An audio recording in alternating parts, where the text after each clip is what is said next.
Hey guys, Florist here, and today I'm coming at you with the post-analysis commentary of my Doubles OU Winter Seasonal Round 1 set. I was playing against someone who was, I believe, new to playing sort of Smogon tier stuff, or just at least new to Doubles OU, and so he was inexperienced with playing in doubles, I believe, but still don't want to take him, for as an easy win or something, as some people might think, because you should never think that way against someone, because someone can easily surprise you and play really well, and so you should always be playing the correct way to win and not get cocky or something like that, because that leads to you throwing games. But we'll start game one, and I'll just talk about what I want to do. Actually, I'll talk about my leads first here. So as you can see, I've got my Mega Gengar Genesect team, where he's brought a Charizard Y and a Heglio sort of team.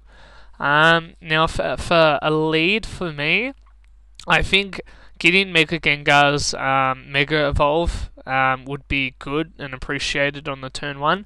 Means that I instantly apply the lock-in pressure in future turns. Whereas if I don't say Mega Evolve Gengar, I have two different leads in turn 1. That makes it more difficult because, say I switch in Gengar at some later point, the Shadow tag isn't locking in because I have to Mega Evolve to activate it, so they can switch beforehand. So that it's sort of helping out end games. That's why a lot of sort of teams usually lead with the Mega Gengar and just protect with it to try and, get that ability up and running, as you probably want to put it. I don't really want to lead Gastrodon, maybe Landorus, but I don't think it's that great of a lead because it leaves me really weak to, if I was leading Gengar, to the Hydreigon, because this is an Assault Vest Landorus variant. It's a pretty aggressive team, very offensive, but there are a few defensive options like the Gastrodon, and the team has pretty strong defensive synergy as well. I do really like leading Genesect a lot though, just because it gives you a lot of options straight from the get-go. You've got the U-turn possibility, Iron Head.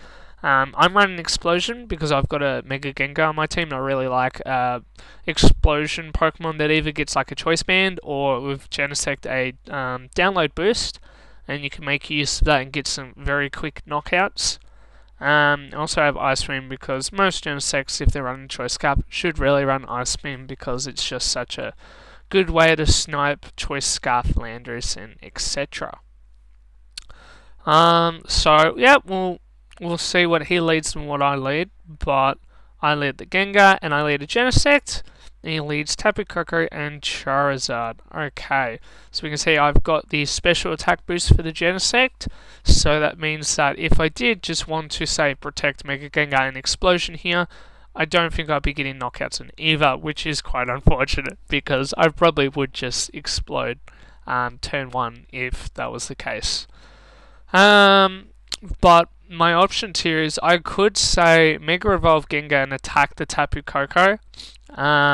That's risking a speed tie, which isn't good, and more than likely Gengar would die this turn as well, because the Tapu Koko, it can't kill it unless it's Choice Specs, or a Life Orb Modest, but then it's losing the speed tie. Because I've EV'd the Live Timid Life Orb Tapu Koko Thunderbolts. I think that's pretty important for Mega Gengars to do these days, at least for Doubles OU. So I'm probably going to Mega Evolve the Gengar here, and I presume I'm going to U-turn the Genesect. Genesect, it doesn't really want to do anything else. It doesn't want to stay in here because it's the Charizard. I could Iron Head the Tapu Koko, but it's not boosted my Iron Head, and I'm basically sacrificing my Genesect for no reason. When Genesect's got a really good matchup, because it hits the Heglio, hits the Landorus, does well against the Hydreigon too. The other three, not as much. Tapu Koko is a bit of a... I mean, Genesect wins, I guess, if it's like just a 1v1, but anything else it doesn't do too hot. For him, he could easily just protect Charizard here, Or he could protect Tapu Koko and attack with maybe a Heat Wave or something, or even set up Tailwind if he has it on his Charizard. So we'll see what he goes for, I guess. There's a few options for him. Okay, so I Mega Evolved the Gengar. Yes, that was good. It means I did have a Timid Gengar. Presumably. Okay, so I U-turned the Charizard there, and I'll chat about why I did that. Okay, so, and then the Charizard's going for the Heat Wave, so we just let that go through. Okay. Now, the reason I U-turned the Charizard Y there is because if the Tapu Koko does protect there, and I U-turn into the Tapu Koko, just because Charizard 4 times resists Bug, whereas Tapu Koko's only 2 times because of its Fairy typing, I would get more damage off. But the trade-off is if Tapu Koko protects, Charizard just knocks out the Genesect. Whereas if the Charizard protects, Tapu Koko can't knock out my Genesect unless it's HP Fire. And if it's HP Fire Tapu Koko, well, that's so irrelevant that that doesn't really change my play regardless. It would just mean I'd be very unhappy with how that turn would have gone out, basically. So it's a pretty mute turn, but we do confirm the Tapu Koko does have Volt Switch, and the Charizard does have Heat Wave. It was a fortunate miss on the Hydreigon, which is actually very important because it doesn't let him know if I got like a bulky Hydreigon or something, and vice versa. I don't know if he's a very offensive Charizard or it's maybe a much slower, bulkier Charizard. You can tell a lot usually from damage rolls. But yeah, well, what can I do here? My Gengar, I can either swap it out or I can go for the Sludge Bomb and Tapu Koko. Now, I'm looking at his team, and Mega Gengar isn't really that necessary. It's more its abilities just causing shenanigans, rather than it being vital to KO anything. I have Gastron and Landers and a Hydreigon to deal with that Aegislash, so Gengar isn't really that important for hitting it. I could also double, like, maybe Sludge Bomb the Charizard, and this is a Z move Hydreigon with Draco Meteor, so I could double into the Charizard because Z move Draco Meteor one shots for HP Charizard, so the fast timid ones, or modest, I guess, if you want to still run max speed or modest, whereas it won't KO. I believe if this is a 252 HP Charizard, the Draco Meteor is either a roll or it doesn't KO. I'm not 100% sure on that though. I don't remember the numbers that great. But we've also got the Tapu Koko. So, like, the Tapu Koko hasn't protected, so it could protect here, I guess. But I could say Sludge Bomb the Tapu Koko and Draco Meteor the Charizard, or Devastating Drake is what it's called for the Z move Draco Meteor. He does have a Poison Switch in, or two, or three actually, but the most logical one would probably be Aegislash. I mean, it doesn't want to swap into either of them, but Aegislash takes the Sludge Bomb and it can swap back out if need be, because it's the Ghost typing, so it doesn't worry about Shadow Tag. But we'll see what happens for this turn. So Charizard protects. We can see the Volt Switch in the Gengar, and that does a lot of damage. We didn't see it, so he does swap in that Aegislash. We go for the Z move. Alright, so we do. So we learn a couple things from that turn. One, that Tapu Koko is more than likely choice specs. Life Orb would KO me. Well, no, it just misses out. But he didn't show Life Orb damage, and that's pretty close to Life Orb damage. So I'm presuming maybe it's a bit of a bulk here, maybe not as much special attack invested choice specs Tapu Koko. That would be my assumption there.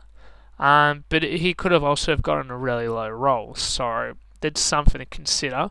And he did swap the Aegislash into the Sludge Bomb, so there's that.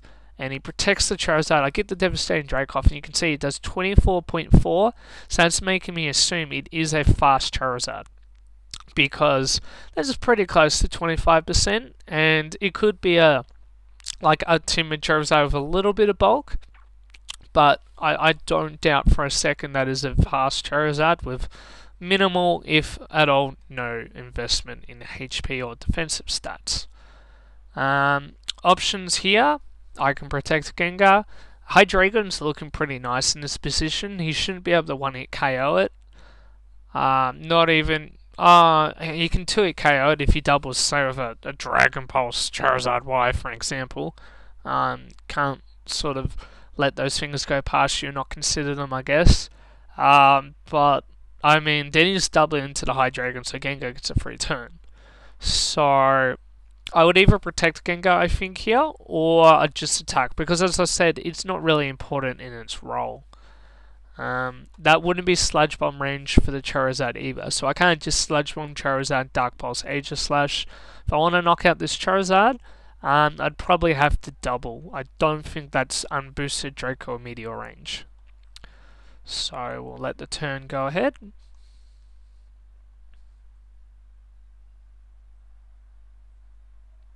Okay. Right, so we're seeing how the turns progress now. Just let the abilities go off.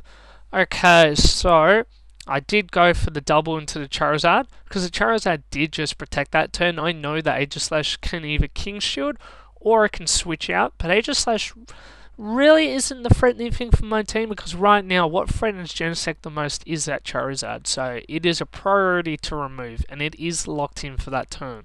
So if he gets a double protect, that would be really bad for me, but that's not in his favour to get the double protect. So chances are I'm going to get something good out of that turn. And so I'd Sludge Bomb and Dark Pulse the Charizard. Don't want to risk either Draco Meteor miss or it not achieving the KO. And the Charizard does go for Heat Wave. Does reasonable damage to Hydreigon, 34% basically.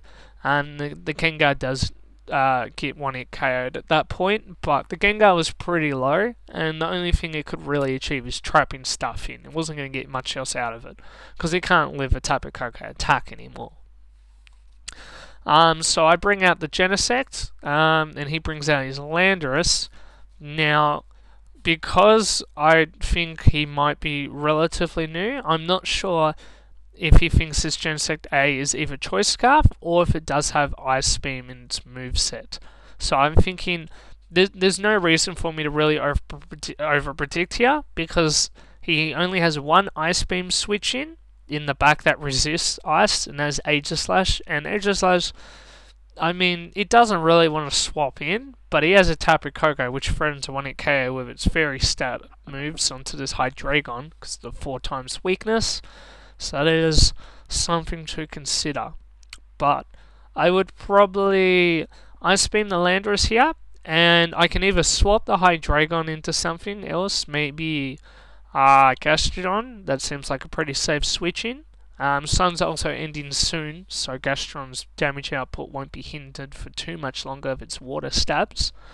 Or I could Tailwind with Hydreigon if I feel like his Tapu Koko is maybe going to predict the Hydreigon not to stay in or protect, something like that.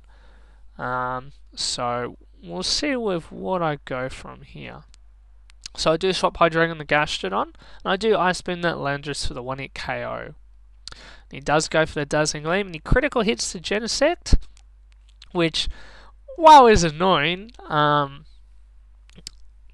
yeah, actually, it's just full-on annoying, because Genesect is now probably in range for Niheglio's Power Gem, if it's a Sash Niheglio or something like that. So that's kind of annoying, and the position isn't fantastic for me, because since he's brought out that Hydreigon, he could say Thunderbolt the Genesect, and I don't know, Draco Meteor the Gastrodon. Right now, Gastrodon is very, very, very important, because it essentially beats his whole team, other than that Hydreigon. So my priority right now is, if I remove Hydreigon and Gastrodon's got a good amount of health on it, Gastrodon should win this for me. And I mean, because I do suspect it's Choice Specs Tapu Koko, it doesn't really want to stay in and keep Dazzling and Gleaming, but I mean he could. I guess he doesn't lose too much from it. We've seen this Genesect. We have seen Genesect his Choice Scarf because it outspeeds his Tapu Koko.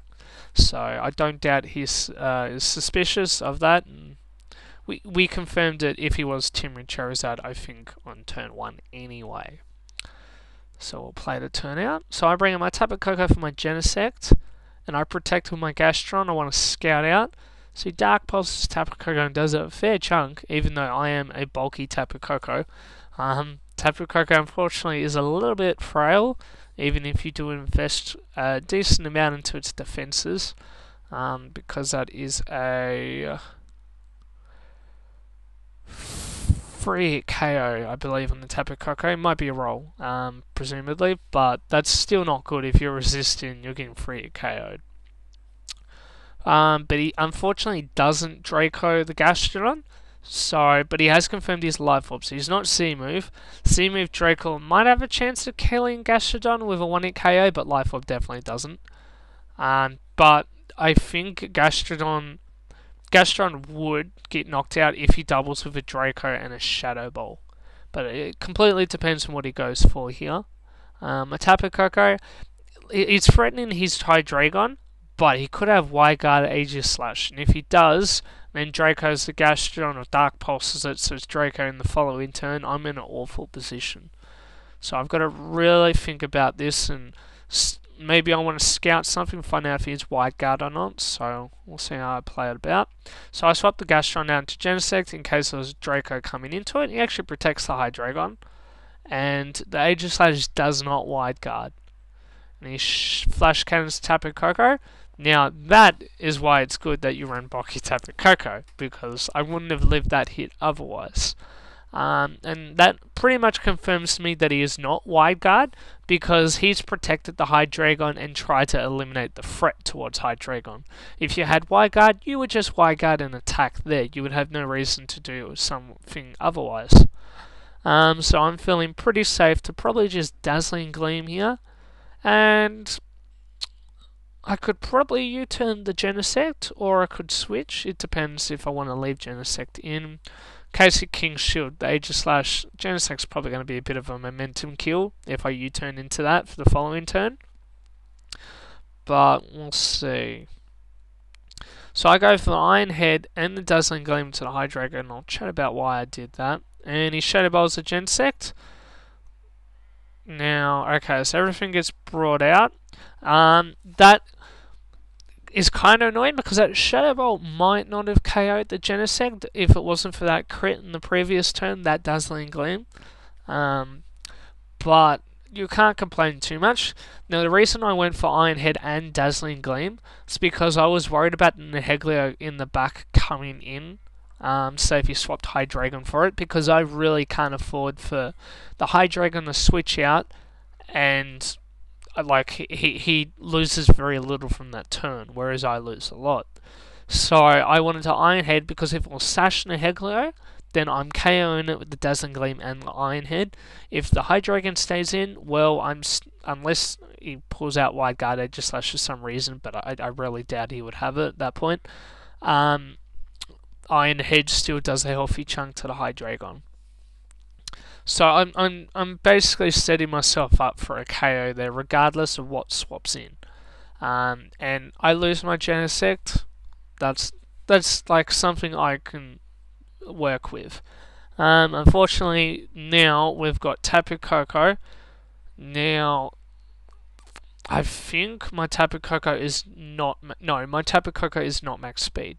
Because I have a Mega Gengar and a Tapu Koko, I have my Tapu Koko slower, because running teams that have speed ties with your own Pokemon is really stupid. Because if there's situations where you need one of your Pokemon to move first, you're relying on a 50% chance of that coming out right for you. Whereas if you knew the exact speeds and you changed it so they were slightly different, so you know which one's faster than the other, you can play around with that and not flip a coin. So this Tapu Koko of his can knock out mine, and he could probably Dazzling Gleam and Shadow Ball, but The Dazzling Gleam was doing like 30%, I think, to the Gastron before.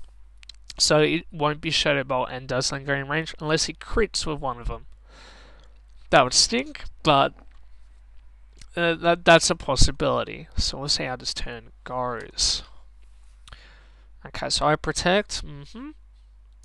Any King Shields, which is interesting. I double protect. Okay, so I wanted to scout out what his specs Coco locked into. Because if he locked into Thunderbolt, well, that's great. Got a little bit ahead of the turn, but it was pretty much a dead turn, except I learn information. And I also bait out his King Shield from his Aegislash. So we're going to the next turn. As you can see, his Coco does go for the Dazzling Gleam once again. Knocks out my Tapu Koko. It's not too much of a loss. And we see Shadow Ball doesn't KO the Gastrodon. He does get a special defense drop, which does kind of stink. Because, well, just pause for the moment. We're going to have a look. So we can see Dazzling Gleam does 29.1% to the Gastrodon. I think the Gastrodon's about 22% right now. So if I didn't get that special defense drop, with another turn of leftovers, I should recover enough to at least be a roll to survive at minimum. Here's Dazzling Gleam. But I believe that it'd be enough for it to survive most of the time, if I protect here. So I was kind of annoyed with that, because Gastrodon wins here, but not at that HP level, because it can just die to a Dazzling Gleam, it can die to a Nihilego, and I was kind of worried that maybe the Nihilego was Sash, because if he has Sash Nihilego, he just HPIs us and Dazzling Gleams the Landorus, and I think he should win, but it just depends on what everything's EV'd for, I guess. But we'll see how the turn plays out. I stopped the Gastrodon Hydreigon. Hydreigon doesn't win in this position anymore, because it's Nihilego and Tapu Koko, and the Koko just kills it with Gleam. And I Earthquake, and I get the double knockout here. And so we do see he was Life Orb Nihilego and not the Sash. Maybe if he was Choice Specs Nihilego, because there's no item clause and Smoke on tiers like doubles OU, he probably could have KO'd the Landorus there, but as I was saying, Assault Vest Landorus proved pretty instrumental there. But on saying that, Choice Scarf also would have done the job there, would have outspared both of them. Whereas Assault Vest is open to critical hits, the Choice Scarf set is not, because it is moving first. And yeah, the Gastrodon was pretty low on the back, so I don't know. If he was Sash Nihilego, yeah, Gastrodon Landorus wins there. So he didn't really have too many options, I think, once Landorus had survived. But yes, and so we see that I actually win game one, which is nice. I did think his team was pretty threatening. If you're running a 4 times weak Pokemon like Genesect, usually you're pretty wary about them when they have a Mega as a Fire type.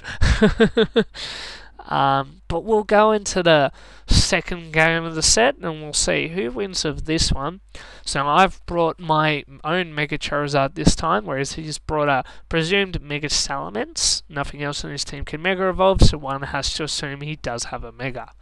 Now, my team is a pretty nice balance. It's a Tail Room team, so it's got the Trick Room Diancie and the Tailwind Latios. It's Substitute Leftovers Heatran. I don't I'm trying to remember my sets. I think because I did a few changes to this team, I believe, after this set. I think I changed the Deontay, because the Deontay was safety goggles, but I don't think it was too much of an issue anymore. I have no idea what the Tapu Bulu was running, but it might have been Life Orb. Or Lumberry, either one. And we've got Assault Vest Scrafty, which is pretty important for the team, and we've got the Charizard as well. So it's a very sort of bulky team, but it has a lot of offense with it. A lot of flexibility, because I can put on a Trick Room mode, which if I'm looking at his team matchup is very, very important. If I can set up Trick Room, Deontay does so good. He's got 2 Rock Weeks and Salamence Volcanion, but he can't intimidate Deontay. So Landorus doesn't appreciate switching in that much.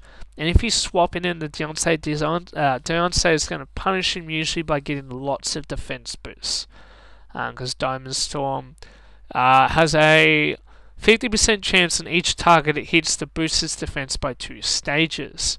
Now, because it's spread, I can theoretically, I think it's a 25% chance to get 4 defense boosts just off 1 Diamond Storm.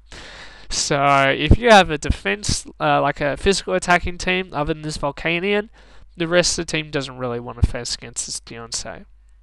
Yeah, because Coco, it's more, if Deontay is outspeeding all of them in Trick Room, Deontay does a lot of work. But if it's out of Trick Room and it's going last, then there's a few things that threaten it, like the Coco and the Jirachi of its Iron Head flinches and all that shadazzle. But we'll see what happens. We'll go into the leads. So I've got Scrafty Deontay against a Tapu Koko and a Volcanion. Okay, so we've got my Intimidate coming off. Unless it's physical Tapu Koko, it's not having much of an impact. Volcanion could have Stone Edge as a tech maybe for some teams, but if that's the case, well, I guess it's being reduced, but he's not going to Stone Edge anything here. He doesn't have Psychic Terrain in his team, no Tapu Lele, so I have got a free Fake Out here from the Scrafty. Now, Tapu Koko, I don't care if it knocks out the Scrafty here, but I'm pretty sure it doesn't kill a Scrafty of an Assault Vest because Tapu Koko's Dazzling Gleam is very weak. That's putting it lightly. Whereas Volcanion can get the 1-hit KO into the Deontay, and that's really what's threatening me. So I'm probably going to Fake Out the Volcanion here, and I'm going to Trick Room. If he pulls out Taunt Tapu Koko, well, good for him. I learned that information. I'll just probably swap in, I don't know, Latios or Tapu Bulu. Like, my position would be pretty bad, actually, if he taunts the Deontay. But that's if he has Taunt. If he does, well, we'd have to play around that. But we'll see what he does this turn. So I get that Fake Out to the Volcanion, and he does go for a Dazzling Gleam, doesn't knock out the Scrafty, and is a Life Orb. And we get the Trick Room, which is really nice there. Now, I was doing calcs at the time. Scrafty did 10.3% to this Volcanion's health. Now, unfortunately, that was in between both a bulky and a not bulky Volcanion. It was in between ranges between both Fake Out damage calcs. So I was sort of annoyed there. They didn't really give me too much information because I don't want to say knock off the Volcanion and Diamond Storm and it doesn't knock out the Volcanion, because that would be a really bad position for me then. Or if I could say Drain Punch and Diamond Storm and that does kill Volcanion, well, I get a good recovery on the Scrafty as well. But what I think is, I do think it's a faster Volcanion. His team seems very aggressive, very strong, sort of hard hitters, very fast, and so to me it would only make sense this is a fast Volcanion, probably timid. So I do think if I knock off and Diamond Storm, you'll probably KO the Volcanion here. Okay, so we see the Landorus come in, does intimidate Scrafty, so that's pretty annoying. And we see Diamond Storm does a lot to the Volcanion, but what really stinks there is, unfortunately, I missed my Diamond Storm to the Landorus, and that really is very big. Because my Scrafty, because it's an Assault Vest, I really needed Ice Punch in the Scrafty to help give me options against Zygarde, Landorus, and to a lesser extent, Mega Salamence, or just normal Salamence, I guess. Because in Trick Room, you know, I can Ice Punch them. Obviously, Scrafty can live at Hyper Voice and retaliate back with an Ice Punch, but it's not living any double edges, or it might be able to live a return at -1, but I don't know the calc on that. I know it never used to be able to, but in Gen 7 they slightly nerfed Area 8 damage. It might be able to live it now, so it's probably something good to check up after this. But yeah, that's really frustrating, the Diamond Storm miss, because more than likely, because I'm at -2, attack this Scrafty with a Diamond Storm and Ice Punch will not kill that Landorus, which is a real big bugger. So what I'm going to do here, I'm going to Diamond Storm because there's no reason not to, and I am going to Ice Punch this Landorus. Salamence, I don't care. If it kills the Scrafty, good for him. Scrafty's not really that important. It's only for Intimidate, and I don't like it's Trick Room, so I'm not swapping out Scrafty unless I really badly need it for future turns because it's just hurting my momentum in my own Trick Room. I want to be using it as effectively as I can. And so we see Mega Evolve Summons. He does protect it. I Diamond Storm the Landorus, and what does Ice Punch do? Just misses out on the knockout. He does U-turn here, which it was probably an error for him. Well, actually, it was definitely an error for him because if he had Earthquake there, because this Deontay unfortunately didn't get a defense boost, there is a 50% chance of it happening, hitting that Landorus. And I did miss the Landorus before, and I also hit that Volcanion, so that's 2 hits. So it's a 25% chance of me not getting any defense boosts, and unfortunately it was that RNG roll, whatever you want to go for it there. It meant that Deontay probably might die to a Landorus Earthquake there. So if the Landorus had just Earthquake there, he probably could have got a double knockout, and that probably would have been pretty nasty to play against. Because you don't really want to be taking those sort of trades in your Trick Room. But here he's brought in this Jirachi, or if I brought in my Heatran, now I feel like substitute here with Heatran is really just super safe. If the Jirachi protects, because it's trying to stall out Trick Room, I punish and I get a sub. If the Jirachi doesn't, well, what can the Jirachi do to break Heatran's sub? Only thing you can use is HP Ground. I don't think Fighting would break the sub, maybe, I'm not sure. If it was a special Jirachi for God knows why, or if it has the HP Ground for God knows why either, I'll play around it if I can, I guess. But for general standard sets, his team really hasn't got too much. And if the Salamence has Earthquake, the substitute on Heatran will be really important because it'll let me live that hit. So we'll see what I go for here. So he swaps out his Salamence into his Landorus. Fair enough. And he protects the Jirachi. So I Diamond Storm here because at this point I don't care if Deontay is going to die to this Jirachi for a Iron Head. I think I live the Iron Head actually before I say that because Deontay can be quite bulky and Jirachis don't usually add any offensive EVs to their attack stat. And Deontay could have gotten a defense boost as well. Unfortunately, there was another time I didn't get a defense boost off this Landorus, which is really starting to stink. But I do get that free substitute. Now I'm threatening this Tapu Koko because Heat Wave and Diamond Storm, unless it's like a Assault Vest Tapu Koko or something, should be knocking it out. And the Jirachi's not going to appreciate those hits either. So I actually swapped the Deontay out because I'm like, Deontay in the back, if I can set up Trick Room again, would be really important. And I do get a Heat Wave off. And he irons heads the Boolean critical hits, which was really annoying because it did 70% for critical hit. So with my grassy terrain recovery, more than likely Tapu Bulu could have lived a second Iron Head, whereas now it can't, and that does limit my options because Bulu can't stay in, even if it was just for like. I wouldn't have cared if it flinched because then it means that you're not flinching the Heatran and there's a chance Billy can get something off as well. So we'll see what he goes for here, but you presume probably try and break the Heatran's substitute the Tapu Koko and probably Iron Head the Bulu. So he does Thunderbolt, he does break it, and he Iron Heads, knocks out the Bulu. Didn't really want to swap anything in there because he could have Dazzling Gleamed and probably locked out Latios, or if he Thunderbolt, say the Bulu, Charizard's going to get knocked out. So, as you can see, the Heat Wave unfortunately doesn't knock out either of them, but it's pretty close. It's putting them into good range. And so we bring in Deontay again. Now, we see Tapu Koko protects, and I'm pretty sure I'm going to protect here my Deontay. because it gives me a free turn. We have seen the Jirachi is faster than my Heat Run, so I do protect. And he does Iron Head the Deontay, he wanted to deny the Trick Room, and I Heat Wave the Jirachi, removing basically the big threat to Deontay here. So he brings in Furumosa. Now, because my Deontay is just protected, my Heat Run has the option. The standard play would be Trick Room, Deontay, protect, Heat Run, and then you get Trick Room, you attack. But it's not that safe, because say he completely ignores the Heat Run and doubles the Deontay, he can knock it out. So what I'm going to do is I'm going to Trick Room and I'm going to Heat Wave with the Heat Run. Now, A, I either get Trick Room up and Heat Run dies.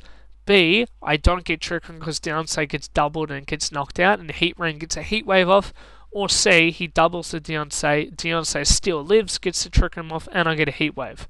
So it's locking in my options, so it's giving me an out for the bad situations, essentially.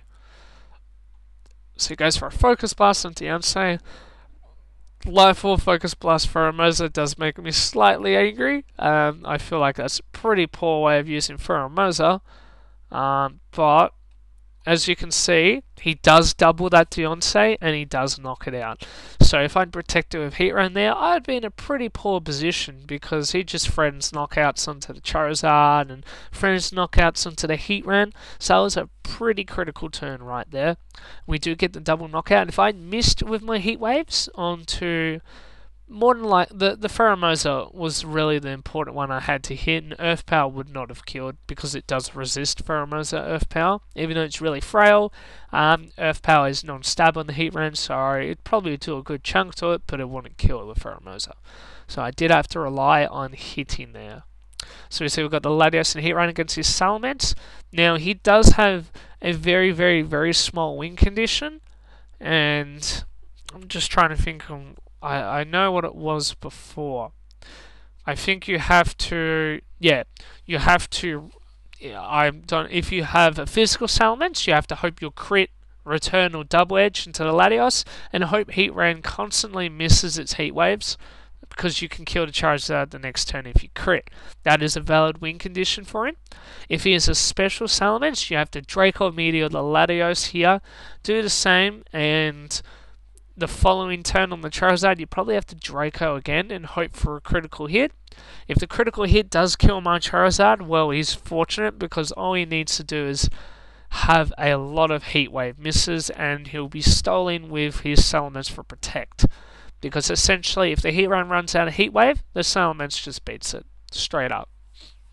Well, actually, I say that. My Heat Run does have leftovers, so it's probably not as black and blue as that. But what I'm going to do here is I just want to seal up guaranteed win conditions. So if he does knock out the Latios here with a crit or something, well, you know, boo-hoo. But if he's Earthquake Salamence and knocks out my Heat Run, what I'm going to do is I'm going to Tailwind with Latios, Draco Meteor can miss, and Psychic doesn't make me go faster than the Salamence. I'm still under sped.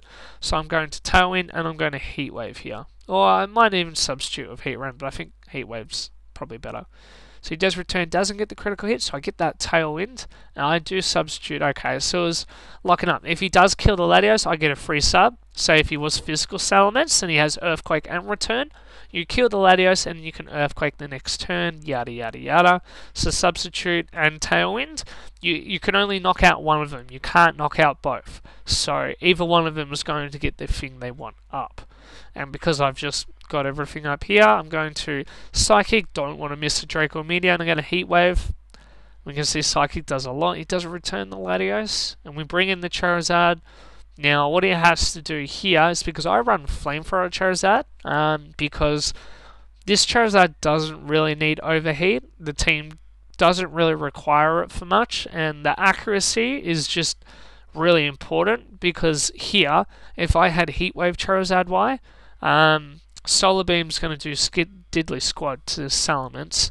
So the Salamence right now has to stall out this Tailwind for Protects, and then he has to crit the Charizard, and then hope the Heat Run keeps missing attacks. But we'll go, and I just Flamethrower. he doesn't protect. So he basically, I think he gave up at that point. He probably shouldn't have, because he did have a way of winning, and you should never ever give up on those sort of ways of winning, because it's a valid way of winning. Sure, the probability is very minute, but there is a probability you can win. And I've seen games where someone has pulled a game just out of nowhere when they were in such a terrible position because they got all the things they needed to, just the very small odds of getting them. But it is a possible thing, and you should go for them. But as you can see, I won my second game, so I did finish the set at 2-0, and I've now proceeded to the round 2 of the OU Winter Seasonal. I'll be playing Sam VGC next, so I'll be doing post-commentary past that set. That should be definitely an interesting set to talk over. Should be a really fun set to play. Hopefully it goes to... I'd like to say hopefully it goes to 3 games, but I don't want it to, because I want it to go to 2 games, obviously. I don't want to lose a game, because that is never a good thing. You never want to lose a game, even the first or second, because that's a big momentum drop for you. Because your opponent has all the momentum in their favour if they've won the previous game. But I hope you guys enjoy just this sort of analysis of what my games and my sort of thinking behind them, and what sort of turns ahead I'm planning, and etc, etc. But thanks guys for tuning in, and I'll catch you guys in the next video. Alrighty, see ya.